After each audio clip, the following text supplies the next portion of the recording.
HighBridge, a division of Recorded Books, presents Big Wednesday by Denny Aaberg and John Milius. Read by A.T. Chandler. Summer 1961. The sea of the past was like a beautiful and unscrupulous woman. Strong men with childlike hearts were faithful to her, were content to live by her grace or die by her will. Joseph Conrad. When boards were made of wood and men were made of iron. Some old surfer. The South Swell. Narrator's introduction to summer 1961. I remember a wind that blew through the canyons before dawn. It was a hot wind and carried with it the sweet smell of warm places. Blowing hard down the steep hills covered with scrub oak and manzanita, the fierce wind rushed past the beach houses, across the point at Malibu, and up the faces of unseen waves, hollowing them and whipping their crests back into great white plumes. Parked along the coast highway, we slept in beat-up cars. The smell of the offshore wind would wake us. We'd crawl out of our tattered sleeping bags, peer through salt-crusted windows, and watch long, clean swell lines loom on the outside reef. Building and rising into translucent green walls, the waves reeled through the cove, lovely and all alone. Feverishly, with adrenaline surging through our veins, we yanked our long surfboards from the smashed-out back window of an old Chevy and hurriedly waxed the slippery decks with paraffin. Oblivious to the cold, we shivered into clammy surfing trunks and charged across the dark sand, hooting excitedly as we disappeared into the ocean. We were young then. The south swell was strong, and the water was warm. The old west coast of Southern California, it was a paradise for surfers. In the 1950s and early 60s, there were still miles of empty beaches to explore and surfing spots to be discovered. I remember the day my friends and I ventured up the coast in search of a misto spot the ancient Chumash Indians called Wainimi. The beach was so remote, trudging with our heavy surfboards across its wide expanse of sand was like crossing the Sahara. Not knowing what to expect, we paddled out into a grinding beach break, which jacked up suddenly out of deep, cold water. At Wainimi and other spots, such as the Ventura Overhead and the Tijuana Sloughs, the waves and rip tides were treacherous, and the wipeouts were gnarly. Most of us began as body surfers when we were in elementary school. Body surfing helped us become accustomed to the ocean, its wild and woolly ways. We learned how to avoid being sucked out to sea by the wicked riptide and how to dive deep under a heartbreaking wave. We developed an eye for when the sets were coming and yelled outside as we swam out to meet them for the takeoff. We learned about right and left slides and how to bunch our shoulders together to make our bodies hydrodynamic so we could trim fast across the wave's steep face. We observed the ocean was often glassy in the mornings and with the prevailing west wind blown out in the afternoons. From the bluffs high above Santa Monica Bay, we learned to read the ocean in the swell direction. When the swell lines were long, stretching down the length of the beach, we knew the waves would soon come up. We learned to burrow in the hot sand to get warm after being immersed in the ocean. All these things we learned from body surfing when we were kids, but we had yet to stand erect on the deck of a real surfboard and ride it on a wave toward shore. The summer of 1959, I finally got my chance. The year 1959 was an auspicious time to start because for the first time in surfing history, Hobie Alter from Dana Point and Dave Sweet from Santa Monica began to market polyurethane foam surfboards. The new foam boards were revolutionary. They were much lighter and more maneuverable than the heavy balsa wood boards surfers had been riding, perfect for a scrawny 12-year-old like me trying to learn to surf that summer. My buddy's dad gave him a brand new 9-foot Dave Sweet foam surfboard for his birthday. Every day for 2 weeks, his dad kindly drove the two of us up to Malibu and dropped us off so we could try our luck at riding the thing. All day long, we'd take turns going in and out of the water. By observing what the older surfers were doing on a wave, we quickly progressed beyond the kook stage, where we pearl dived the nose of the board up to our necks on the takeoff, to where we could catch a wave and ride it all the way to the shore. I'll never forget my first cutback. I picked up a nice 3-footer on the inside. When the wave backed off, I stomped my back foot on the tail block of the board and rotated my shoulders, imitating what the big guys did. The board suddenly swung around beneath my feet back toward the breaking curl. I felt as though I was standing on top of the world, and the entire coastline was zipping by below me. It was an incredible feeling. I was hooked on surfing for life. The summer of 1961, everything came together for us. There was less hustle and bustle back then. Folks were easygoing. Nobody was in a big rush. That summer, my friends and I felt right with the world. Maybe it was our innocence and naivete that made us so carefree, but still, there really was a spirit of optimism permeating the atmosphere. We weren't concerned with the past or the future. We lived for the moment. We lived only for the sun, the beach, and the waves. Most of us were delighted President Kennedy was in the White House. He inspired us with his idealism and well-spoken charm. Our destiny looked merry and bright. It was an amazing time to be a teenager. Everything was geared toward us having an ideal life and having fun. Our parents had been through the Great Depression and World War II. It had been a terrible time for them. Now they wanted to make sure their children were given every possible advantage, so we didn't have to endure the hardships they had suffered. Our parents came to Southern California because they were tired of the cold winters back east. Here, there was an abundance of opportunity. Jobs were plentiful, vast fortunes could be made in real estate. There was money to burn. Life was good in those years. Our parents moved into newly built tract homes in suburbs with names like Torrance, Tarzana, and Pacific Palisades. They bought television sets and new cars and power mowers, and they raised children. We were the baby boomer generation, born just after the war. When we reached adolescence, there were legions of us in need of a physical outlet for our unbridled energy. We played all the sports. We participated in track and field and gymnastics, some skied, but nothing did it for us quite like going to the beach on a hot summer day, paddling a surfboard out into the cool water and riding a wave. Surfing gave us a sense of belonging. Some of our peers were hodads. Many of them were jocks or car guys. We were surfers. That was our identity. We had our own way of dressing, our own way of combing our hair, and our own unique lingo. For those of us who became obsessed with it, our entire existence was about surfing and surfboards. Some went so far as to sleep with their boards. In school, instead of taking copious notes, we'd doodle in our notebooks and draw stick figures of surfers arching and crouching on waves. After John Severson began publishing his Surfer Quarterly magazine in 1960, we'd pace by the mailbox the day it was scheduled to arrive. When we finally got our sweaty palms on the mag, we'd read it cover to cover, memorizing every page. Often, after coming home happy, surfed out and sunburned from being at the beach all day, we'd race down to the Santa Monica Civic Auditorium and watch the latest 16mm surfing movie by Bud Brown, Grant Roloff, or Dale Davis. Our parents couldn't understand our obsession with surfing. They figured it was just some frivolous fad and that we'd soon grow tired of it.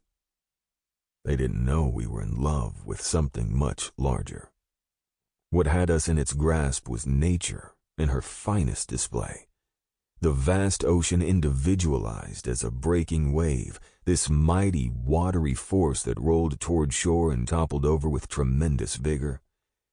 It offered us a chance to confront our fear. We harnessed its power, got deep inside it, and raced up and down its sparkling face.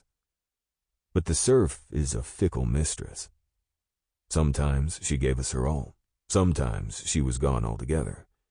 She teased us, seduced us with her beauty. Always she beckoned us back for more. How could we expect our parents to understand all that? They were inlanders. They never went into the ocean.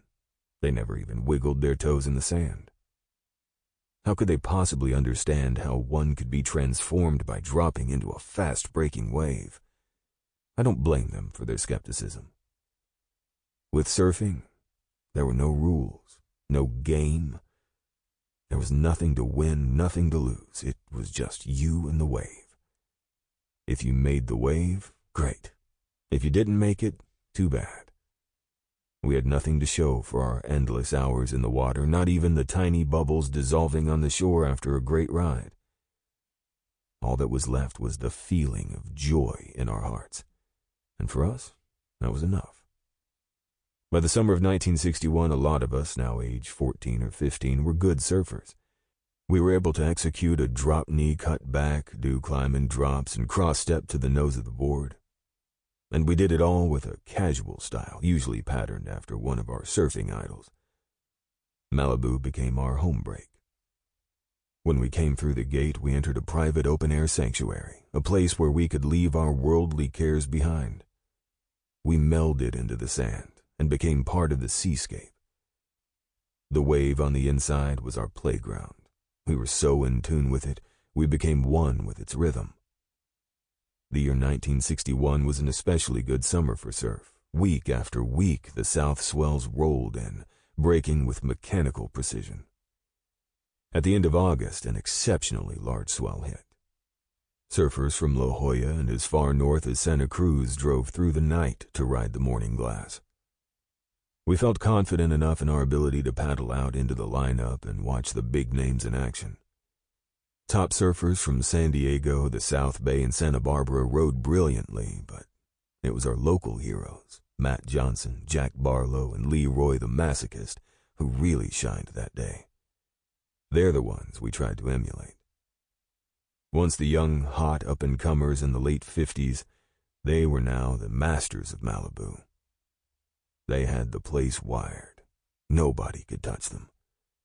If I close my eyes and let my mind drift back to those sweet days of the summer of '61, I can almost taste them. I smell the intoxicating marine air at Malibu.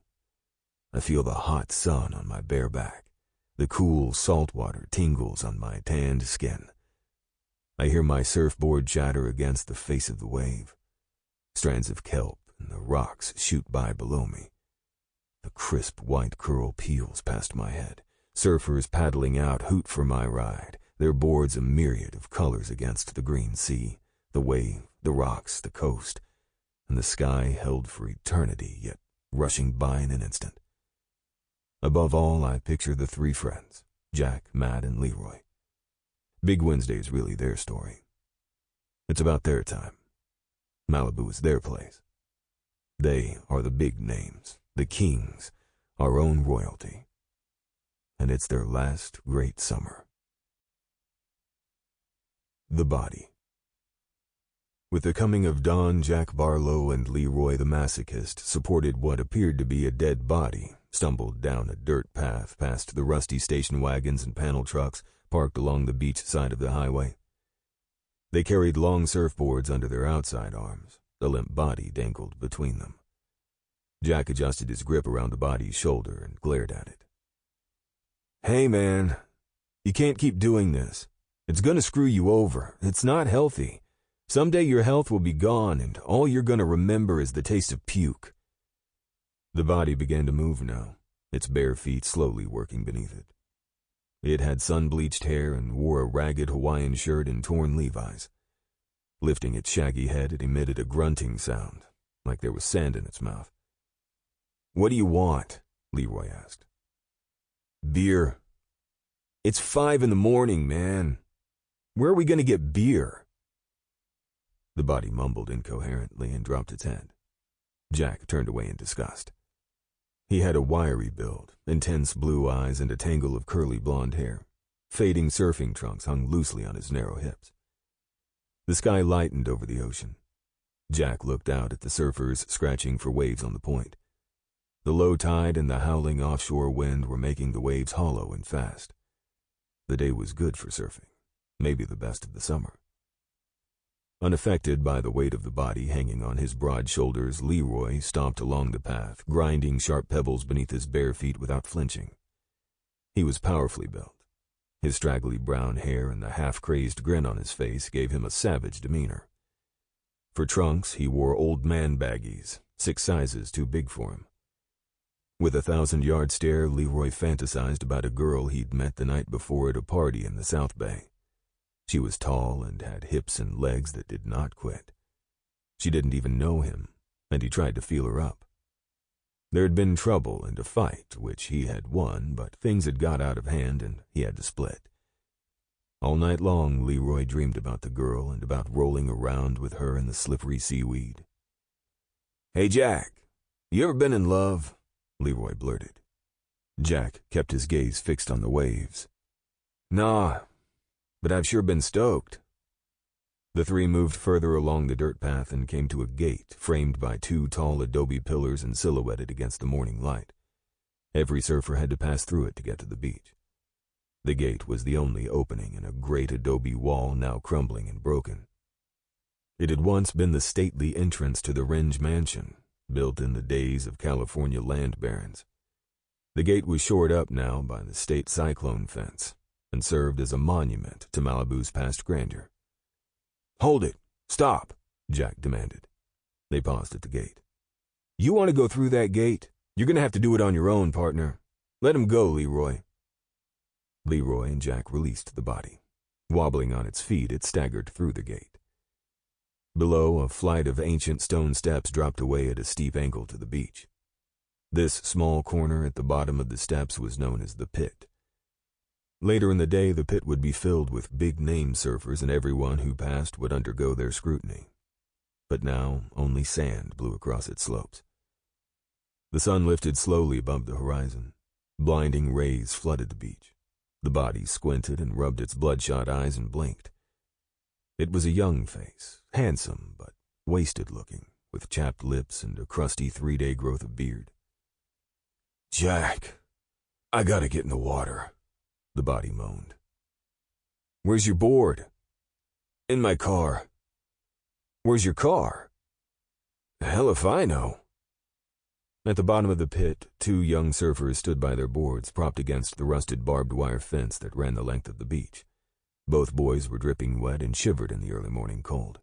One kid was tall and dorky, his mouth hung open in a sort of dumb stare, and he had bushy hair, bleached out white on top from peroxide. The other kid had a cherub face and wore a tattered grimy coat. "The waves are so clean," said the little kid to his tall buddy. "Yeah, how about that bitchin'-ass nose ride I got? You were hanging toes forever." Leroy stomped up and planted himself in front of the tall kid. "Hey man, can I borrow your surfboard from my friend?" he asked. The tall kid tried to ignore him. Leroy moved closer, so his imposing shadow covered the kid. There was a long, uneasy silence neither of them would break, but the shadow was just too big. Finally, the kid lifted his head and gave Leroy an arrogant look. "I said, can we borrow your surfboard?"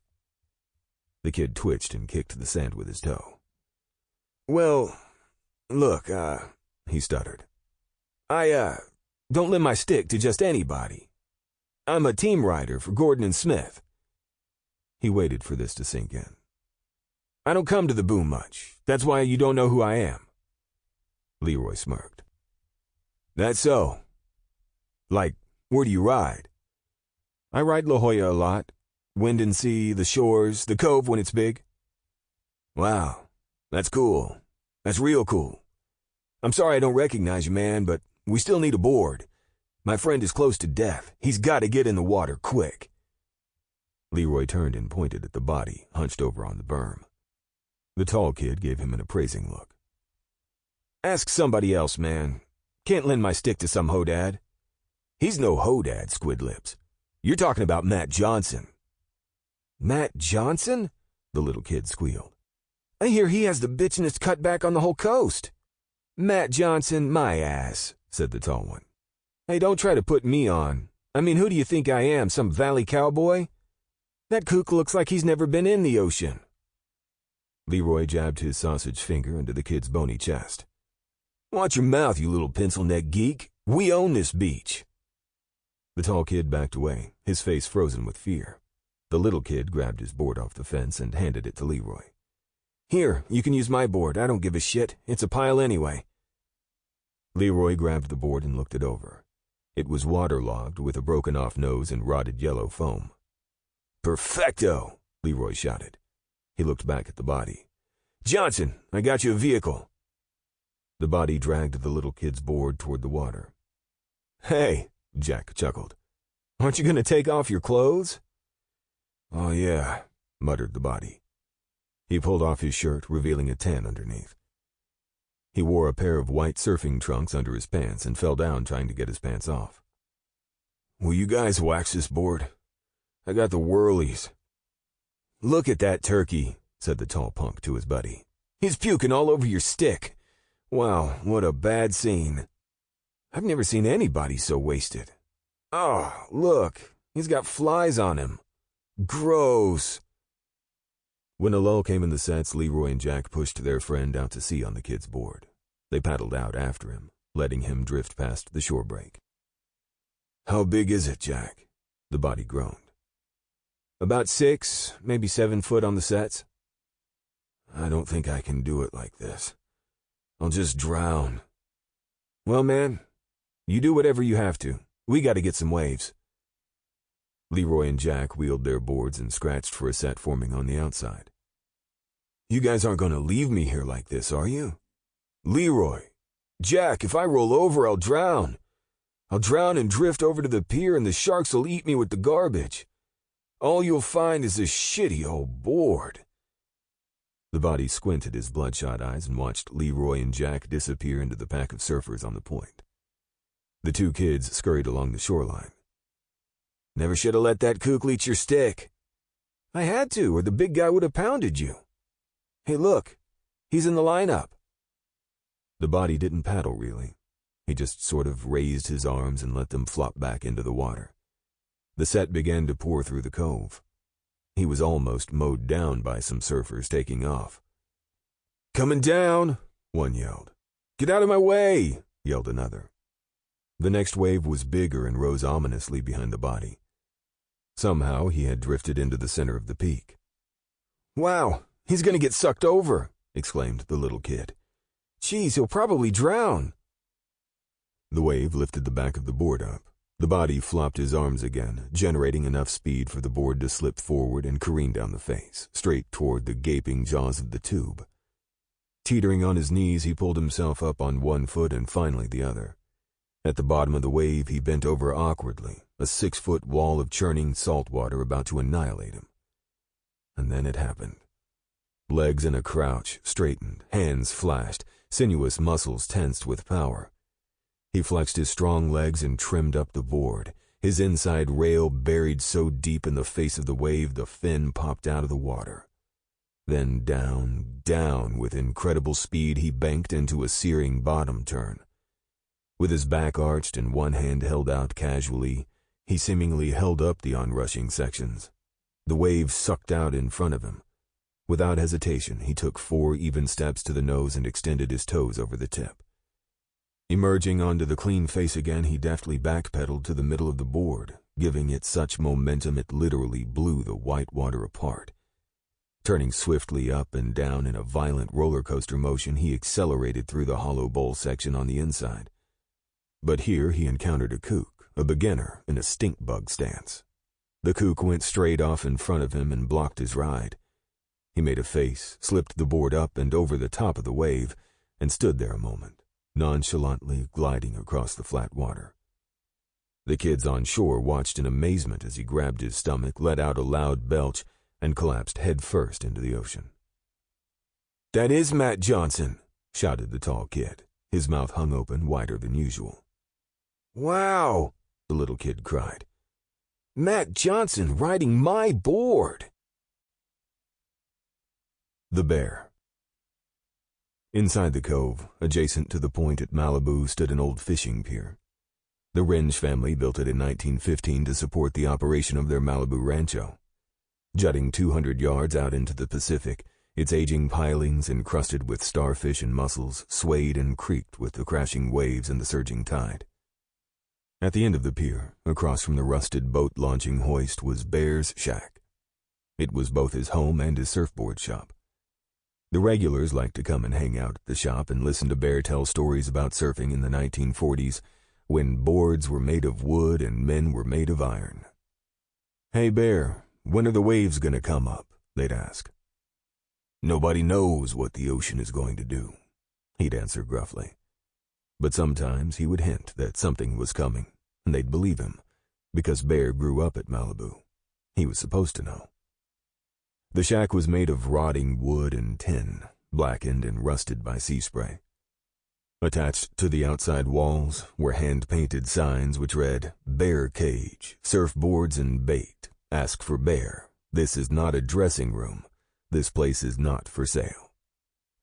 Propped up side by side against the ramshackle building was Bear's beloved collection of classic surfboards. He had an elegant 11-foot Bob Simmons balsa wood spoon with a 12-inch square tail made circa 1949, a narrow Matt Kivlin pintail, and a hollow square-railed kook box fashioned by Pete Peterson. His all-time classic surfboard was a 14-foot redwood shaped by Tom Blake. The great Olympic swimmer and father of modern surfing, Duke Kahanamoku, once rode the board in a huge surf at Waikiki. Bear's one-room shack was jam-packed with everything he needed for his Spartan existence.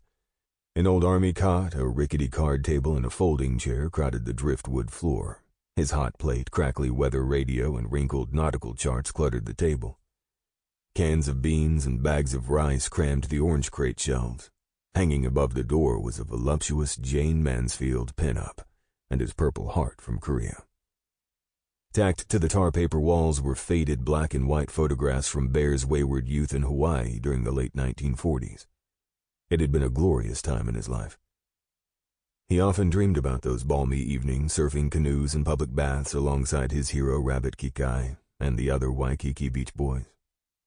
He dreamed about how out in the water they could smell the sweet fragrance of gardenia flowers perfuming the trade winds. Even though his shack leaked like a sieve, Bear lived there year-round. He almost never left. He wouldn't even go to Frosty's for an ice cream cone. Instead, he'd send a Grimmy to get it for him. Bear had an occasional lady visitor, it was rumored, but no one ever saw her. Mostly, he lived off the bounty of the sea. But now and then, Lucy, the old gal who ran Starburger Cafe, would feel sorry for Bear and bring him one of her good, hot, home-cooked meals. Bear was a master surfboard builder. He had learned his craft from the greats, Bob Simmons, Dale Velzy, and Joe Quigg. They taught him that shaping a surfboard was an art, a form of sculpture. Matt, Jack, and Leroy wouldn't consider getting their boards from anyone else. The sun was high now. Bear stood by the railing and scanned the distant point with field glasses. He was a solidly built man with a commanding presence. His barrel chest filled out an old gray sweatshirt. His blue jeans were caked with fish scales and resin stains. He had clear brown eyes and a strong, fully bearded face. Permanently molded to his bare feet was a worn-out pair of grass mat sandals. Clinging to the railing beside Bear were two 14-year-olds, Denny and Flea, their eyes trained on the pristine peelers reeling through the cove. The teenagers had long blonde hair that draped over one eye and wore multicolored surf trunks. Smeared across their sunburned noses was a thick glob of zinc oxide. Bear's voice boomed. "Go on, Matt. Stay high in the section."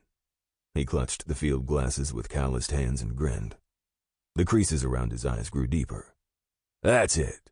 Bottom turnout. Blast through. Keep powering. Stay tight. Yes. Now give me a cutback." Denny and Flea stood slack-jawed at the railing and watched Matt Johnson rip the wave apart in the distance. "Matt's got such a boss style." "Whoa, he's back on the nose." Bear shrugged, tossed the field glasses to Flea, and walked toward his shop. "The whole ride was a cutback. The rest was just to get there." "How do you mean?" "When you can cut back like Matt Johnson, you'll know what I mean." Bear looked down the sleek shape of a raw balsa wood surfboard. It had been stripped of its fiberglass, sanded, and propped up on makeshift sawhorses in front of his shaping shed.